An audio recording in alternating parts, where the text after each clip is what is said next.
So welcome to the first lesson in our next unit. That our unit's called Relations and Functions, and this one is called Different Ways to Represent Relations. So we're going to look at some of the elements from our previous unit, and we're going to blend them in with some real-life situations. So it's going to take me a couple of lessons before we actually get into what we're supposed to do, so bear with me. So first of all, a relation is a link between two values, and we've got many different ways that we can represent relations, most of which you've seen already. I think there's only one new one. So there's a relationship, of course, between our first set of values, our x values, as well as our y values. So here we have them in ordered pairs. Can't quite fit it in there. This would be an equation. We can also be given the same information in a table of values.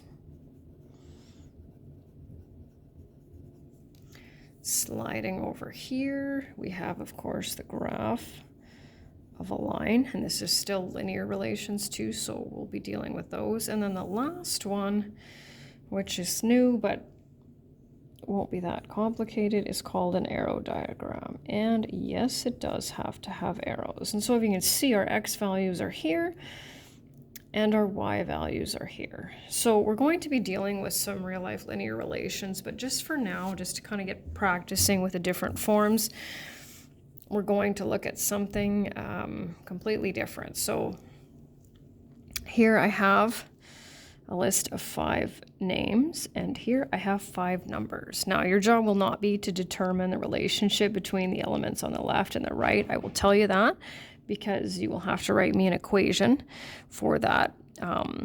So just take a minute or two and look at it and see if you can figure out the relationship. Well, clearly we have names on the left, right? So these are names of obviously my students in the class.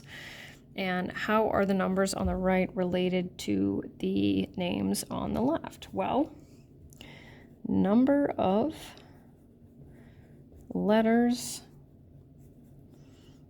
in the name. Whoops, name. That's not written very nicely, but anyway. So Ariana has 7, Miles has 5, Eric has 4, Shayna and Justin both have 6 each. So I have to give you the information in one form or another. And so when we do an arrow diagram, we write all of the x values, which in this case are the names, on the left. And we only put each element in once.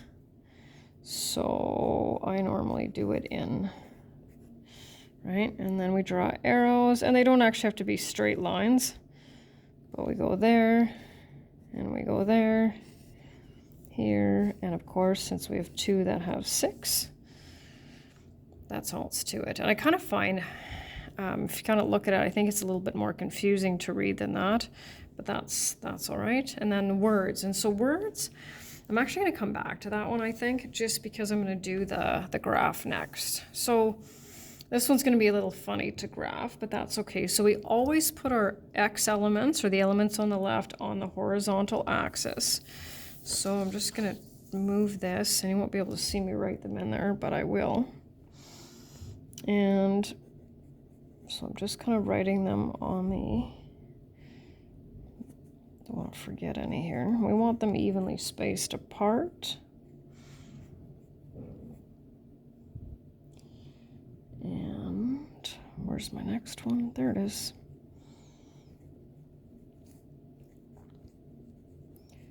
Perfect. So I have them, and we'll talk a little bit more, because normally when we actually get to the ones we're supposed to do, or we need to do, we're supposed to do these two, we'll have numbers on both sides. But you can see how I've started. This is still my origin, and I obviously have a name every second line. We're going to look at, we have to identify what's here. So of course, names.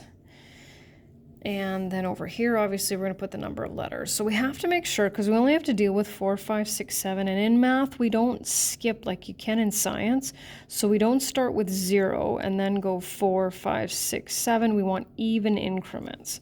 So we're going to always graph from 0 to, in this case, 7. So 2, 4, 6, 8. So then I'm going to put our Deanna is 7, Miles is 5, Eric is 4, and Shayna and Justin are 6, and these are number of letters. So the reason I skipped the words is because I try to say to students that normally what you put in words will be the title of your graph. That's why I just waited a little bit. So if somebody were to look at this, right, without seeing any other information, so no table, etc., would they be able to understand what it is? Well, let's see, what have we graphed? We've graphed the number of letters in names. So that's what we're going to put, right? So names and number of letters in names. There we go. And last but not least for this one is the ordered pairs. So we'll have our X values first, Y values,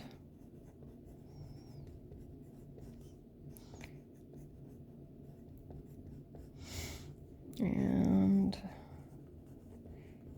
now in this case we clearly can't do an equation for this because we can't calculate the slope, right? We can't go y2 minus y1 over x2 minus x1, and there is no y-intercept. You can clearly see it's not linear, but this just gives you kind of an idea of the different ways to represent relations. And that's it.